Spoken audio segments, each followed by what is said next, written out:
And I'm Carol, your Vice Chair of the Board of Urban Glass. And on behalf of both of our boards, thank you so much for being here to share in this exciting occasion as we actually begin the construction of BRIC Arts Media House and Urban Glass Renewal.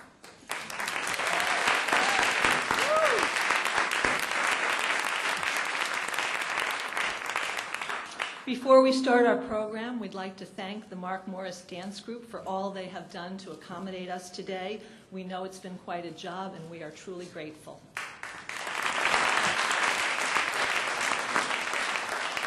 As many of you know, this project's been in the works for a long time, and so this celebration has been long hoped for. We will have the chance today to thank the many government officials who have championed this project. But first up, we would like to thank our extraordinary mayor, someone who has truly earned the title Arts Mayor, as he has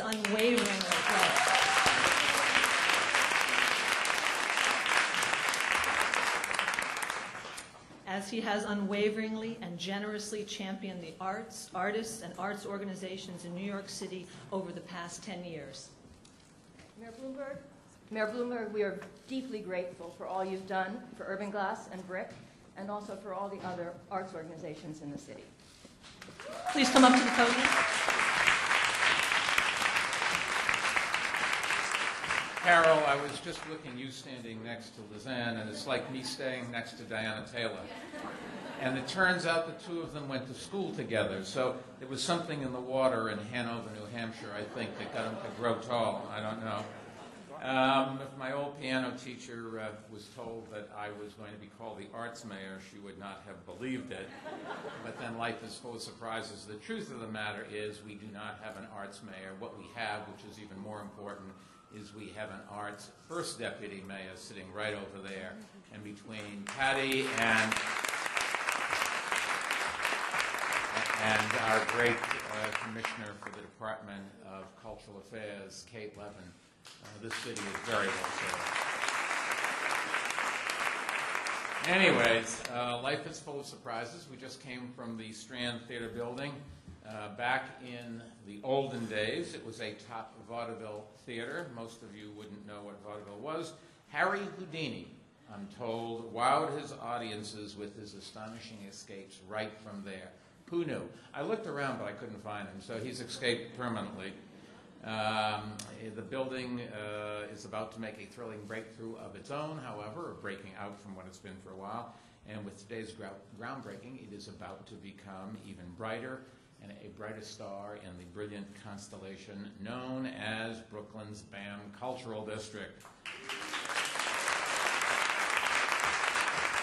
And the organizations that Lizanne and Carol represent have long made their homes in the historic Strand Theater. Now they're going to get bigger and better quarters there. BRIC, whose visual media and performing arts programs provide a platform for artists, both emerging and seasoned. I would be called an emerging one, but I don't think I'm really going to get out of that. Well, I was on television a couple times. I have my SAG card if anybody needs me for a starring role. But I think I'm going to keep my day job for 810 days more, just who's counting. We're supposed to be funny, guys. I'm sure you all know that the wildly popular Celebrate Brooklyn summer performances at Prospect Park and now Brooklyn Bridge Park, you're familiar with those, and the latest studio in the nation for artists whose work always dazzles and inspires reflection, Urban Glass. Its programming services provide professional glassmakers, serves professional glassmakers and provides workforce training in jewelry making, and also offers classes to our children. And the expanded and redesigned Strand will also accommodate many more of the artists that both of these organizations currently support.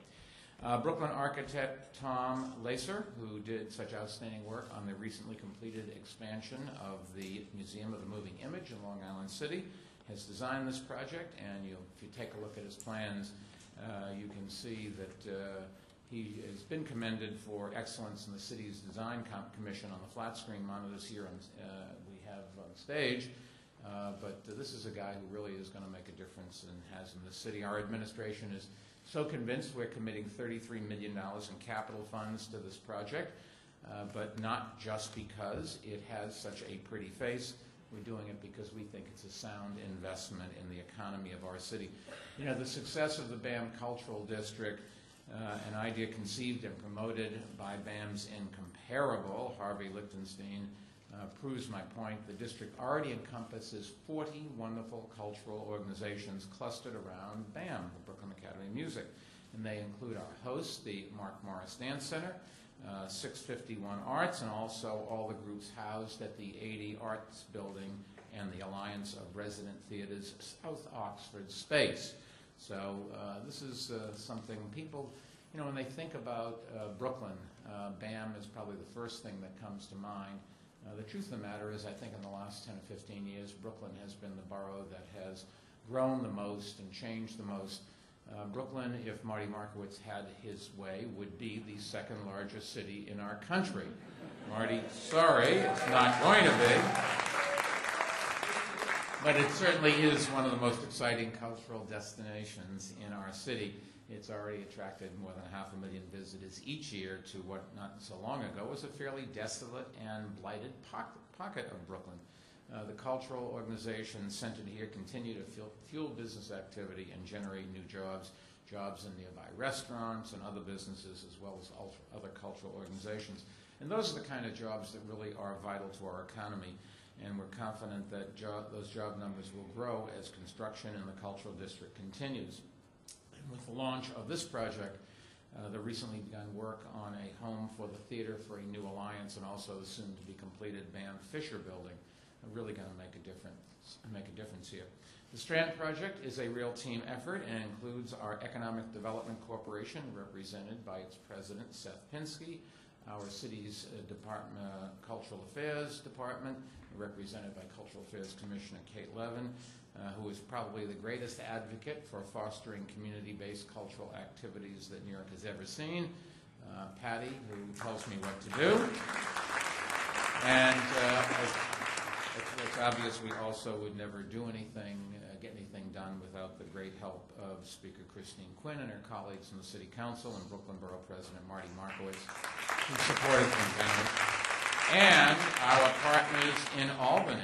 We have Assemblyman Hakeem Jeffries here, Senator Belmonte Montgomery, Joe Lenthal is here, and Felix Ortez is here. So, you know, we always we have to go to Albany and say thank you. We are always up there asking for more.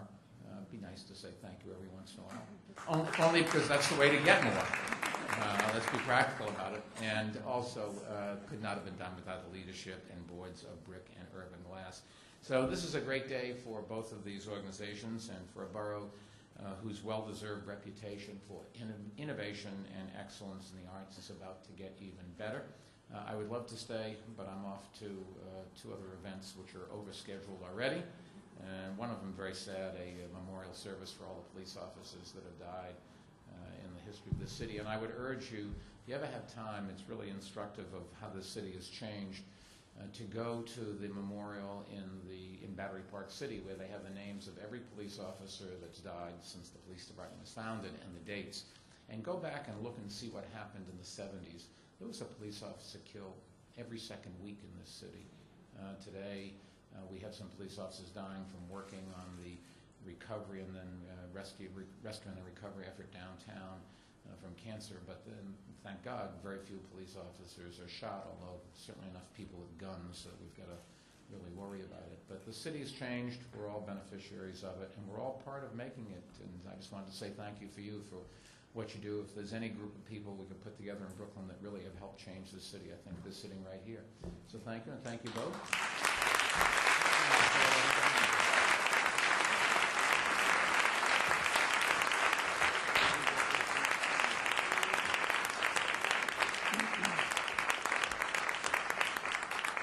We are really pleased to welcome our next special guest.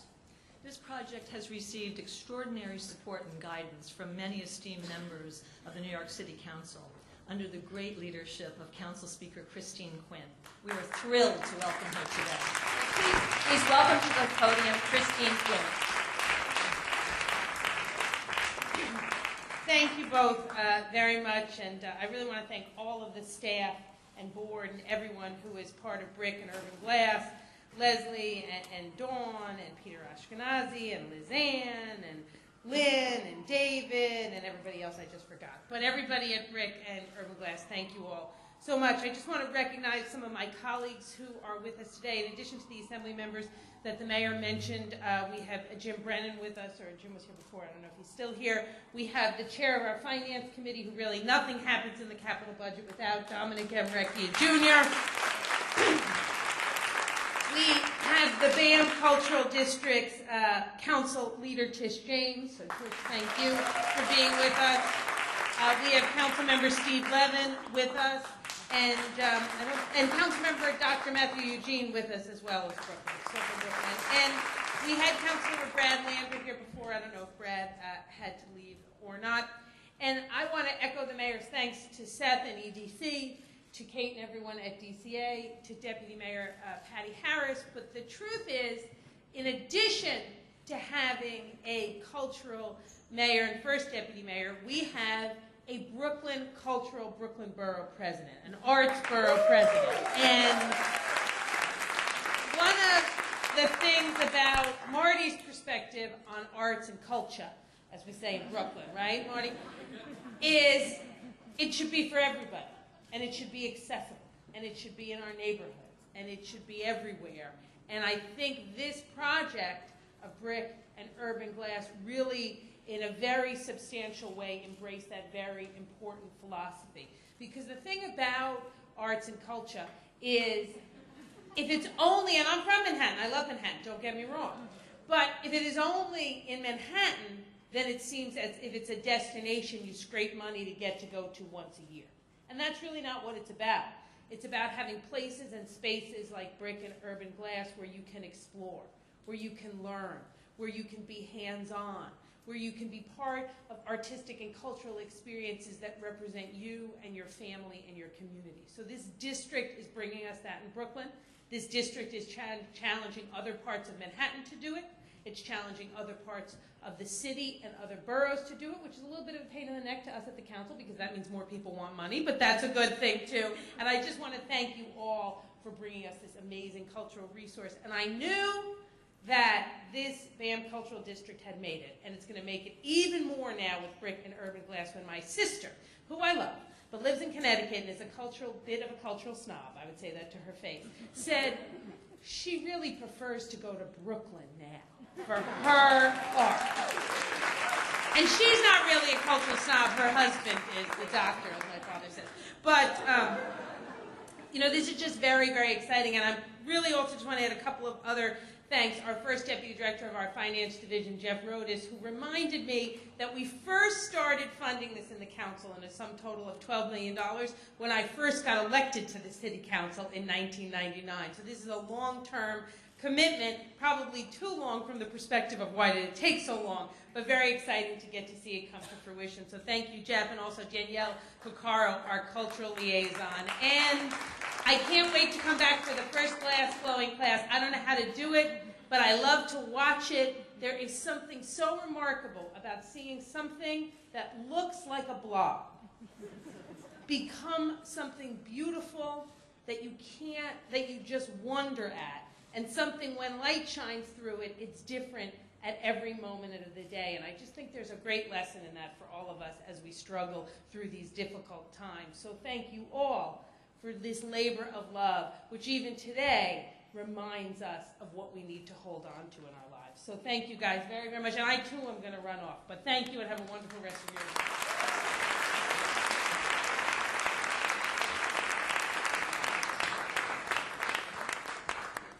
Friend to both of our organizations and the artists and media makers in this borough. He has helped shepherd this project to realization, and his counsel has been invaluable to both of our organizations, Urban Glass and BRIC. Welcome.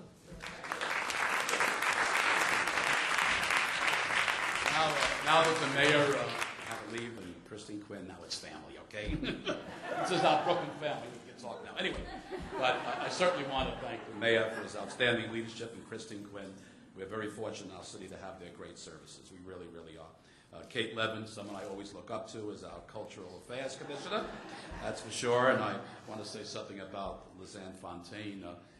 Although she is considerably taller than me, I'm not envious about that. I'm envious about how slender she is. I would like to experience it just once in my life and then have 2 years to look the way I look right now.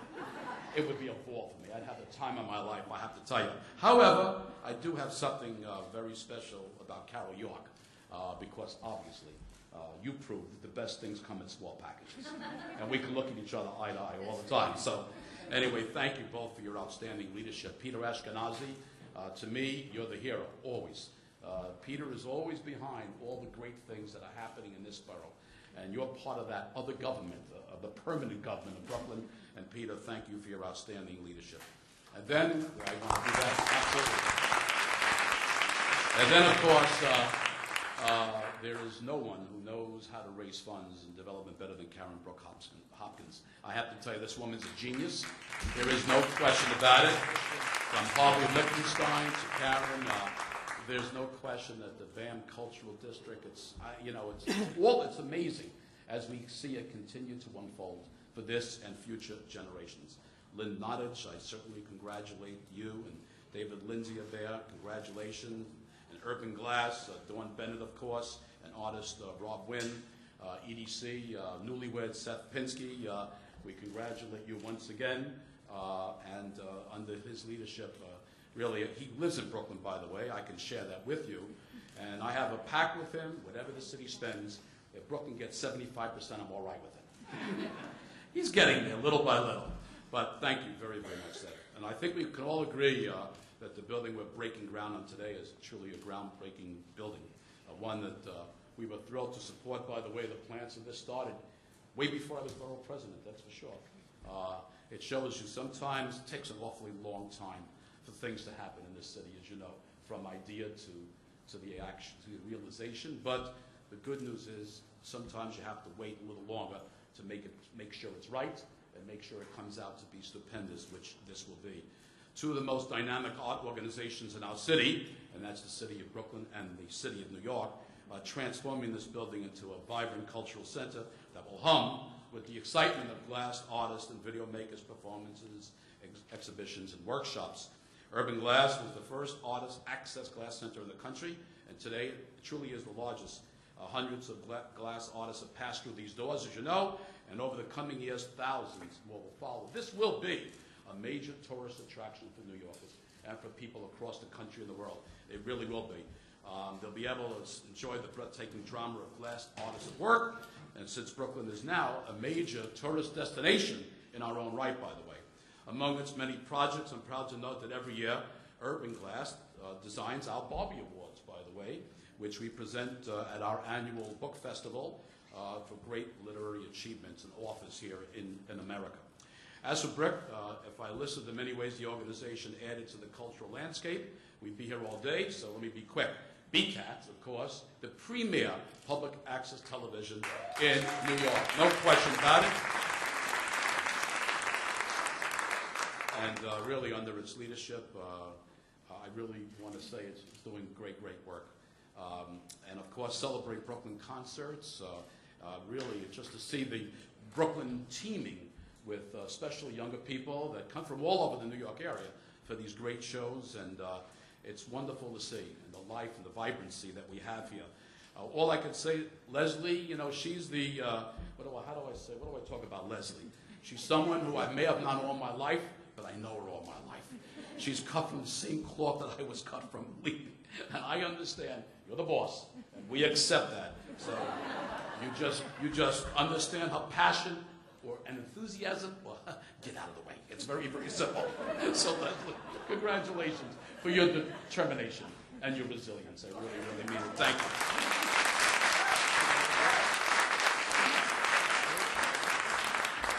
And I have to say, the same goes for Dawn Bennett. Just a lighter touch, that's all. Okay, now. The project is another example of how the BAM Cultural District is shaping up to be the city's most exciting arts development. BAM being the anchor, of course. And then Roulette, that's only a few moments away from here, an Iredale Center, and the Shakespearean Theater to Be Right in the Neighborhood Theater for New Orleans. And then you add on the beautiful Mark Morris Dance Company. I don't know how many of you ever see Mark perform. I love his performance, especially when he says, money, money, money, money, money. And he runs around this place like a Michiganer, but he's unbelievable. The Brooklyn Music School, Makata, outstanding organization. And 80 Arts, and the list goes on and on. Throw in the new hotels, throw in the DeKalb Market. I was just there this weekend. The Bazaar, Brooklyn Bazaar. Thousands of folks. I felt really my age at that moment. I was at least 30 years older than everyone there. But unbelievable what's going on in this DeKalb Market up the block from Juniors. And then you add in the NBA champs for sure. The Brooklyn Nets, as we destroy the Manhattan Knicks, and the new arena. And you throw in Juniors. My God, how sweet it is. It doesn't get any better. So once again, congratulations to both Urban Glass and BRIC for being a crucial part of this transformation. You are the BRICs that are building the Brooklyn of tomorrow, and thanks to you, our glass runneth over. Thank you all very, very much.